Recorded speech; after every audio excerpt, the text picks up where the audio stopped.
മതിയടി എന്നെ പറഞ്ഞത്. ഇതിനൊക്കെ നിനക്ക് കണക്ക് പറയേണ്ടി വരും. ദൈവം നിന്നെ അങ്ങനെ അങ്ങ് വിട്ടുകളയാനൊന്നും പോകുന്നില്ല. പിടിച്ചിരുത്തും.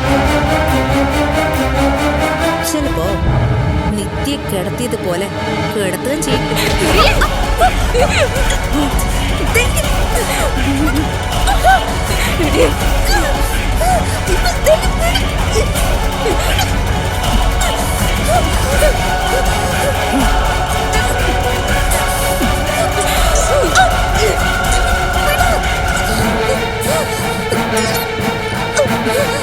വേണ്ടോന്ന് വയ്ക്കുമ്പോ തലേ കയറുമല്ലേ?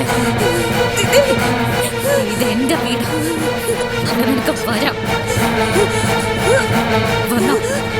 വന്ന കാര്യം ചെയ്തിട്ട് തിരിച്ചങ്ങ് പോയിക്കോണം. ഈ വക സംസാരമായിട്ട് എന്റെ മുന്നിലേക്ക് വന്നാലുണ്ടല്ലോ.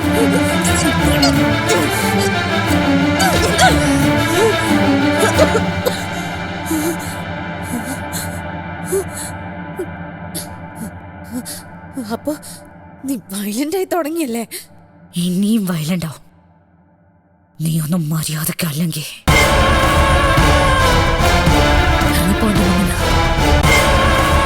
മുഖം കാണുന്ന പോലെ ഇഷ്ടം.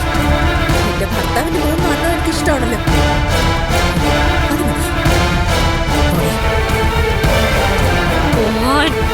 കൊച്ചിറക്കേണ്ട. പോവാൻ തന്നെ വന്നത്. ഒന്നും നീ മനസ്സിലാക്കിയത്. നീ എത്രയൊക്കെ മറച്ചു വെക്കാൻ ശ്രമിച്ചാലും നിത്യം മരിച്ചത് എങ്ങനെയാണെന്നുള്ള സത്യം ഒരു ദിവസം പുറത്തു വരും. അന്ന് നിനക്ക് ഞാൻ ഉൾപ്പെടെയുള്ളവരുടെ ചോദ്യത്തിന് മറുപടി പറയേണ്ടി വരും. സത്യം പുറത്തു വരാൻ തന്നെയാണ് ഞാൻ കാത്തിരിക്കുന്നത്. ഒന്ന് ചോദ്യങ്ങൾ ചോദിക്കുന്നത് ഈ ഞാനായിരിക്കും. കോടിന്റെ മുന്നിൽ ഇറങ്ങി പോവാൻ. ഇറങ്ങി പോവാനല്ലേ പറഞ്ഞേ?